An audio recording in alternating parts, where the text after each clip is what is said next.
Episode 26। पंडित जी ने देखी रुद्र और परी की कुंडली, परी पर खतरा है। पिछले पार्ट में आपने पढ़ा था कि रुद्र उस आदमी को बेरहमी से मार डालता है और जैकी और रॉकी का आमना सामना होता है, पर रॉकी जैकी को पहचान नहीं पाता क्योंकि जैकी ने अपना हुलिया जी बदला था। अब आगे रुद्र बाहर आता है और जाके कार में बैठ जाता है। राघव भी रुद्र के पीछे आता है और कार में बैठ जाता है। राघव एक नज़र रुद्र को देखता है और ड्राइवर से बोलता है अपने होटल ले लो, क्योंकि रुद्र के कपड़ों पर खून के छींटे लगे हुए थे और उसके हाथ में भी खून लगा हुआ था। ऐसे तो रुद्र ऑफिस नहीं जा सकता था। रुद्र अभी भी गुस्से में बैठा था, उसके चेहरे पर कोई भाव नहीं थे। उससे बार बार परी याद आ रही थी, उसके बोले हुए शब्द याद आ रहे थे कि आज वो अर्जुन के साथ शॉपिंग करने जा रही है। ये याद आते ही रुद्र का गुस्सा और बढ़ जाता है और वो अपना फोन लेता है और किसी को मैसेज करता है और अपनी आंखों को बंद करके कार के सीट से देख लगा के बैठ जाता है। राघव ये सब मिरर में से देख रहा था। राघव अपने मन में रुद्र को देख के बोलता है, काश 15 साल पहले वो सब नहीं हुआ होता तो आज रुद्र ऐसा नहीं होता। कब हमें हमारा रुद्र वापस मिलेगा? शायद कभी नहीं। परी भी रुद्र को उस अंधेरी दुनिया से बाहर नहीं ला सकती है जिसमें रुद्र पूरा उतर चुका है। काश वो सब नहीं हुआ होता तो आज हमारी दुनिया अलग होती। कि तभी रुद्र का फोन बजता है। राघव अपने ख्यालों से बाहर आता है। रुद्र फोन देखता है तो फोन पे दादाजी नाम शो हो रहा था। रुद्र कॉल रिसीव करता है तो दादाजी बोलते हैं, रुद्र बेटा क्या कर रहे हो? रुद्र बोलता है, कुछ नहीं दादाजी, बताए कि कॉल किया, कुछ काम है? दादाजी बोलते हैं, हाँ काम है, तुम घर आ जाओ। रुद्र बोलता है, दादाजी मेरी एक इम्पोर्टेंट मीटिंग है, मैं अभी नहीं आ सकता। दादाजी बोले, मुझे नहीं बता, तू अभी घर आ रहा है, तुम्हें परी से शादी करनी है कि नहीं? रुद्र बोलता है, दादाजी आप क्या बोल रहे हो? दादाजी बोलते हैं, मैंने पंडित जी को बुलाया है, तुम दोनों की कुंडली मिलानी है। रुद्र बोलता है, दादाजी मैं ये सब नहीं मानता, आप जानते हो ना? तो दादाजी बोलते हैं, अगर तू नहीं आया तो तेरी शादी परी से नहीं करूंगा, समझा? तू जल्दी घर आ जा। और फोन रख देते हैं। रुद्र बस फोन को घुरे जा रहा था। राघव रुद्र को देख के बोलता है, क्या हुआ? रुद्र राघव को देख के बोलता है, का घर लो, दादाजी ने घर बुलाया है। तो राघव बोलता है, तो मीटिंग का क्या होगा? रुद्र बोलता है, अभी मीटिंग में टाइम है, तब तक हम घर जाके आ जाएंगे। ड्राइवर का घर की ओर मोड़ देता है। रुद्र की कार घर के सामने रुकती है तो रुद्र अपना कोट उतारता है और अपने आप को अच्छे से साफ करके वो कोट का में फेंक के कार से बाहर आता है और घर में जाता है तो पाता है कि दादाजी हॉल में नहीं थे। तो रुद्र राघव को बोलता है, तुम यही रुको, मैं फ्रेश होके आता हूँ, कहीं दादाजी ना देख ले मुझे ऐसे, और अपने रूम की ओर चला जाता है। रुद्र फ्रेश होके नीचे आता है तो देखता है कि दादाजी, राघव और पंडित जी सब लोग हॉल में बैठे थे। पंडित जी की नज़र रुद्र पर जाती है जो कि नीचे आ रहा था। पंडित जी रुद्र को देखकर थोड़ा डर जाते हैं। कि ना डरे भाई, रुद्र का ऑरा ही इतना खतरनाक था कि कोई भी देखे तो डर जाए। रुद्र आके पंडित जी के सामने एक पैर पे दूसरा पैर चढ़ा के बैठ जाता है। पंडित जी अपना दुख निगलते हुए रुद्र को देखते हैं तो दादाजी बोलते हैं, क्या हुआ पंडित जी? ये मेरा पोता रुद्र सिंघानिया है, आपको इसकी ही कुंडली देखनी है। पंडित जी तो बस रुद्र को ही देख रहे थे क्योंकि पंडित जी को भी पता है कि पूरे इंडिया में रुद्र सिंघानिया की ही चलती है। आज वो उसे इतना करीब से देख रहे हैं तभी उनका ध्यान टूटता है। दादाजी के आवाज से पंडित जी बोलते हैं, जी हाँ इसकी कुंडली लाए हम देखते हैं, और लड़की की भी कुंडली दे। दादाजी परी और रुद्र की कुंडली पंडित जी को देते हैं। पंडित जी रुद्र की कुंडली देखते हैं और उनके चेहरे पर मुस्कान आ जाती है जो सब ने नोटिस की। फिर परी की कुंडली देखते हैं, जिसे जैसे पंडित जी कुंडली देखते हैं वैसे वैसे उनके चेहरे का रंग बदलता जाता है। पंडित जी परी की कुंडली फिर से एक बार देखते हैं तभी दादाजी बोलते हैं, क्या हुआ पंडित जी, क्या बात है, आप इतने चिंता में क्यों हैं? पंडित जी दादाजी से कुछ बोलने ही वाले थे कि तभी परी की आवाज आती है। परी दादाजी को बोलती है, दादाजी आपने मुझे क्यों बुलाया? मुझे शॉपिंग पे जाना है। सब की नजर परी पर जाती है। पंडित जी भी परी को देखते हैं तभी दादाजी बोलते हैं, परी बेटा यहाँ आओ, रुद्र के बाजू में बैठ जाओ। परी बोलती है कि दादाजी। तो दादाजी परी से बोलते हैं, परी बेटा मैं तुम्हारी और रुद्र की कुंडली पंडित जी को दिखा रहा हूँ ताकि शादी तय कर सकूं। परी रुद्र को देखती है और उसे वो सब याद आने रहता है तो परी डर जाती है। दादाजी परी का डरा हुआ चेहरा देखते हैं और बोलते हैं, परी बेटा अगर तुम ये शादी नहीं करना चाहती हो तो ये शादी नहीं होगी, तुम्हें कोई फोर्स नहीं करेगा। दादाजी की बात सुन के परी खुश हो जाती है पर रुद्र को गुस्सा आ जाता है। वो कुछ बोलने ही वाला था कि राघव उसका हाथ पकड़ लेता है।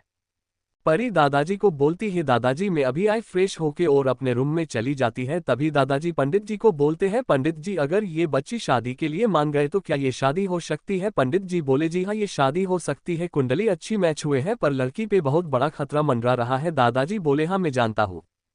राघव दादाजी से बोलता है, वो खतरा मर गया है। अब दादाजी राघव को देखते हैं तो राघव बोलता है, दादाजी विक्की की मौत लंदन में हो गई है, किसी ने उसे मारा है। तभी पंडित जी बोलते हैं, पर बेटा कुंडली में तो देखा रहा है कि उस पे का खतरा कम नहीं हुआ है। और फिर रुद्र की तरफ देखकर बोलते हैं, अगर तुम्हें इस लड़की से शादी करनी है तो इसे जिंदगी भर प्रोटेक्ट करना पड़ेगा।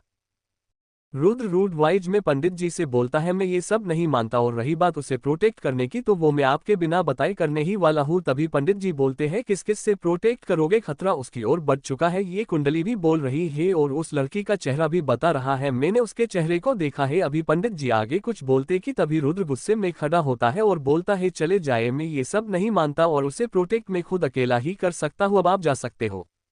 पंडित जी रुद्र को देखकर बोलते ही मैं जा रहा हूं पर वक्त रहते उसे बचा लेना वरना उसे हमेशा के लिए खो दोगे। वक्त बदलते देर नहीं लगती, उसकी किस्मत में जो लिखा है वो होके रहेगा, तू ही हो जो उसे बचा लोगे, पर वक्त रहते ही बचा लेना। और पंडित जी चले जाते हैं। क्या है रुद्र का अतीत? क्या रुद्र का अतीत राका से जुड़ा हुआ है? बहुत जल्द रुद्र और राका का आमना सामना होगा। राका परी के लिए इंडिया आएगा। अब स्टोरी बहुत इंटरेस्टिंग होने वाली है। बज रुद्र और राका आमने सामने होंगे तो क्या होगा? 3-4 एपिसोड में रुद्र और राका आमने सामने होंगे। किसे मिलेगी परी, रुद्र या राका को? अगर आप लोगों को मेरी स्टोरी पसंद आती है तो मेरी स्टोरी को लाइक करें और मुझे कमेंट करके बताएं। Thanks bye. एपिसोड 27, रुद्र का गुस्सा परी पर और गिल्टी फील करना। पिछले पार्ट में आपने पढ़ा था कि पंडित जी रुद्र और परी की कुंडली देखते हैं जिसमें पंडित जी को परी के ऊपर खतरा मंडराता नजर आता है, तो पंडित जी सबको ये बात बता देते हैं और वक्त रहते संभलने को कहते हैं। अब आगे रुद्र गुस्से में पंडित जी को घर से जाने के लिए बोलता है तो पंडित जी रुद्र का गुस्सा देखकर डर तो जाते हैं पर अपने डर को पीछे रखकर बोलते हैं मैं तो जा ही रहा हूं पर तुम उसे वक्त रहते बचा लेना वरन हमेशा के लिए खो दोगे उसे। पंडित जी की बात सुन के रुद्र अपनी मुड़ी कस लेता है, परी उसे दूर चली जाएगी। ये सुन के ही रुद्र के तन बदन में आग लग जाती है। रुद्र अपने गुस्से पे का कंट्रोल खोता जा रहा था। राघव जब ये देखता है तो पंडित जी को जाने के लिए बोलता है। पंडित जी भी चले जाते हैं कि दादाजी राघव को कुछ इशारा करते हैं जो कि राघव समझ जाता है।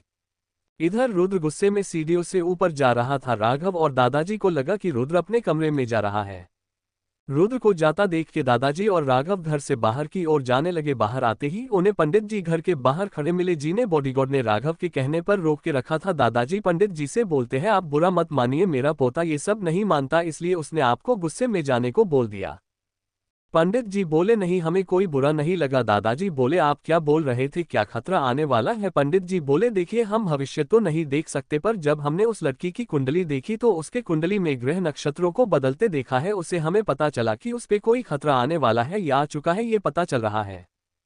रुद्र गुस्से में सीढ़ियों से ऊपर की ओर जा रहा था। उसे बार बार याद आ रहा था कि जब दादाजी ने परी को बोला था कि रुद्र और उसकी शादी की बात है तो परी का चेहरा डर से भर गया और जब दादाजी ने बोला कि वो चाहे तभी ये शादी होगी नहीं तो नहीं होगी ये शादी, ये बात सुन के परी का चेहरा खिल जाता है। ये बात रुद्र को बार बार याद आ रही थी और पंडित जी की बोली हुई बात भी रुद्र को याद आ रही थी। रुद्र परी के रूम का डोर ओपन करता है और अंदर जाता है। अब जगह देखता है पर परी अपने रूम में नहीं थी। दूसरी तरफ दादाजी पंडित जी से बोलते हैं अब क्या करना है, कोई उपाय तो होगा ही ना जिससे परी पे का खतरा कम हो जाए। पंडित जी बोलते हैं जी है ना, आप चाहे तो उस बच्ची के नाम की पूजा किसी भी मंदिर में कर सकते हैं जिससे उस पे का खतरा कम हो जाए, बाकी तो किस्मत का खेल है। इतना बोल के चले जाते हैं। रुद्र परी को पूरे कमरे में देखता है, तभी परी वॉशरूम से बाहर आती है और रुद्र को अपने कमरे में देख के डर जाती है क्योंकि रुद्र गुस्से में जो था। रुद्र गुस्से में परी की ओर बढ़ता है, उससे बार बार वो सब याद आ रहा था। परी रुद्र को अपने पास आता देखकर परी डर के मारे पीछे जा रही थी। रुद्र गुस्से में परी के पास जाता है और उसके दोनों बाजू को कस के पकड़ लेता है। परी के मुंह से निकल जाता है क्योंकि रुद्र ने उसे बहुत कस के जो पकड़ा था। रुद्र परी के आंखों में देख के बड़े खतरनाक आवाज में बोलता है तुम सिर्फ मेरी हो, तुम मुझसे कभी भी दूर नहीं जा सकती। रुद्र की पकड़ बहुत मजबूत थी जिससे परी को दर्द हो रहा था। परी के आंखों में आंसू आ जाते हैं पर इस बात का रुद्र को एहसास ही नहीं था क्योंकि रुद्र गुस्से में जो था। रुद्र फिर से बोलता है तुम मुझसे शादी करोगी ना? बोलो परी, अगर तुम मुझसे शादी नहीं करोगी तो मैं तुमसे जबरदस्ती शादी कर लूंगा, तुम चाहो या ना चाहो तुम्हें मुझे कोई दूर नहीं कर सकता। परी तो कुछ सुन ही नहीं पा रही थी क्योंकि परी को दर्द बहुत हो रहा था और परी रुद्र को देख के डर की वजह से कांप रही थी। परी बास रुद्र की आंखों में देख रही थी जो कि गुस्से की वजह से लाल लाल हो रखी थी। परी की आंखों से आंसू अब निकलने लगे। एक आंसू रुद्र के हाथ पर गिरा जिससे रुद्र अपने सेंस में आया और परी को देखा जो रोए जा रही थी। रुद्र को अब अपने गलती का एहसास हुआ और उसने परी को छोड़ दिया। रुद्र के छोड़ते परी 2 कदम पीछे गई और उसके मुंह से फिर से की आवाज आई। रुद्र जट से परी को अपने पास लिया और उसे अपनी डरी हुई आंखों से देखने लगा कि परी को कहीं लगी थी नहीं। रुद्र के हाथ परी के बदन पे चल रहे थे कि परी की फिर से की आवाज आए। रुद्र ने देखा कि परी को कहाँ लगा है। परी के गोरे मुलायम मखमली दोनों बाजू पर रुद्र के उंगली के निशान आ चुके थे। रुद्र ये देख के अपने आंखों को बंद कर लेता है। उसे अब अपने आप पर गुस्सा आ रहा था कि कैसे वो ये सब कर सकता है। रुद्र परी को हल्के से अपने बाहों में उठा लेता है और परी को उसके बेड पर आराम से बैठा देता है। परी को रुद्र से डर तो लग रहा था, पर परी कुछ बोलती नहीं है क्योंकि उसने अभी अभी रुद्र का गुस्सा देख था। रुद्र पास के ड्रावर में कुछ ढूंढने लगता है। जब उसे वो मिल जाता है तो वो लेके आता है और परी के बाजू में बैठ जाता है। रुद्र परी के टॉप के दोनों बाजुकों को ऊपर करता है और उस पे ऑइलमेंट लगाने लगता है। परी को दर्द हो रहा था, वो बार बार पीछे जा रही थी। रुद्र उसे कुछ नहीं बोलता। उसे तो अपने आप पर गुस्सा आ रहा था कि वो ऐसा कैसे कर सकता ही। उसे बहुत गिल्टी फील हो रहा था। रुद्र परी को देखता है और बोलता है, एम सॉरी परी, मुझे माफ कर दो। क्या परी रुद्र को माफ करेगी? क्या करेगा अब रुद्र? अगर अब लोगों को मेरी स्टोरी पसंद आती है तो लाइक करे और कमेंट करके बताए। Thanks, bye. एपिसोड 28, परी का रुद्र को सॉरी बोलना सीखना, राघव और दिशा की पहली मुलाकात। पिछले पार्ट में आपने पढ़ा था कि रुद्र को बार बार पंडित जी की बात याद आती है और रुद्र गुस्से में परी के रूम में जाता है और उसके दोनों बाजू को कस के पकड़ लेता है और बोलता है, तुम मुझसे कभी दूर नहीं जा सकती, कभी नहीं। फिर उसे एहसास होता है कि उसने क्या किया। अब आगे रुद्र परी के बाजू में ऑइलमेंट लगा रहा था। परी को दर्द हो रहा था। रुद्र को परी के चेहरे पे दर्द साफ साफ दिख रहा था, जिससे रुद्र को अपने आप पर और गुस्सा आ रहा था। ऑइलमेंट लगाने के बाद रुद्र ने पानी का ग्लास लिया जिससे कि वो परी को पानी पिला सके, पर परी डर की वजह से पीछे जा रही थी। ये देख के रुद्र के गुस्से की कोई सीमा ही नहीं रहती और वो गुस्से से पानी का ग्लास अपने ही हाथों में कस के पकड़ता है, जिससे वो ग्लास रुद्र के हाथ में टूट जाता है। परी ये देख के और डर जाती है। रुद्र परी का डरा हुआ चेहरा देखता है और परी को आई एम सॉरी, मुझे माफ कर दो परी बोलकर जाने लगता है। परी रुद्र का हाथ पकड़ लेती है जिससे रुद्र वही रुक जाता है। परी रुद्र को अपने बाजू में बैठाती है और उसके हाथ को देखती है जिसमें से खून आ रहा था। रुद्र तो बस परी को ही देख रहा था, उसके लिए ये चोट कुछ भी नहीं थी, पर परी को लग रहा था कि रुद्र को दर्द हो रहा होगा तो वो रुद्र का हाथ अपने हाथ में लेने की कोशिश करती है, पर रुद्र का हाथ परी के लिए काफी हैवी था। परी तो रुद्र का हाथ हिला तक नहीं पा रही थी। ये देख के रुद्र खुद अपना हाथ परी के हाथ में देता है तो परी रुद्र के चोट पे हल्के हाथ से फूंक मारते हुए डिटॉल लगाती है जिससे कि उसे दर्द ना हो। परी सच में एक प्योर हार्टेड लड़की है। रुद्र ने अभी उसके साथ जो किया, परी उससे भूलकर रुद्र के हाथ में दवाई लगा रही थी। दवाई लगाने के बाद परी रुद्र को देखती है जो उसे ही देख रहा था। परी रुद्र को बोलती है, आप मुझसे माफी मांग रहे थे ना, तो मांगो। तो रुद्र बोलता है, सॉरी। परी बोलती है, ऐसे नहीं, ऐसे कौन माफी मांगता है। तो रुद्र अपनी आंखों को छोटा करके परी को देखता है और बोलता है, तो कैसे माफी मांगते हैं? परी अपने सर पे हाथ मरते हुए रुद्र को बोलती है, आपको माफी भी मांगनी नहीं आती? अब परी को कौन बताए कि the mafia king Rudra Singhania कभी किसी से माफी मांगता नहीं, माफी मांगवाता है। परी रुद्र को देख के बोलती है, अपने कान पकड़ के माफी मांगो। रुद्र शौके होके अपनी आंखों को बड़ा बड़ा करके परी को देख रहा था तो परी बोली, हाँ ऐसे ही तो माफी मांगते हैं, आपको नहीं पता। रुद्र कुछ नहीं बोलता और परी के मासूम से चेहरे के देखता है जो उसे एक छोटे बच्ची की तरह लग रही थी। रुद्र अपने कान पकड़ता है और सॉरी बोलता है। रुद्र सॉरी बोल के परी के रूम से जल्दी से बाहर आता है। बाहर आके अपने आप को देखता है। रुद्र अपने मन में बोलता है, ये छोटी पीदी सी लड़की ने मुझसे कान पकड़ता के सॉरी बुलवाया और मैंने किया भी। और अपने आजू बाजू देखता है और बोलता है, किसी ने देखा तो नहीं ना? वरुण, मुझसे कोई नहीं डरेगा। इस लड़की से मुझे दूर ही रहना होगा, नहीं तो पता नहीं क्या क्या करवाएगी मुझसे। दूसरी तरफ एक बड़ा सा बंगला है जिसके हॉल के बीचों बीच एक लड़का पड़े से सोफे पे गुस्से में बैठा अपने बॉडीगार्ड को देख रहा था और गुस्से में बोलता है कि क्या पता चला कुछ? वो बॉडीगार्ड बोलता है, जी बॉस बता तो चला है, मैंने सारी इन्फॉर्मेशन निकाल ली है। तो वो लड़का बोलता है, तो बताओ क्या पता चला?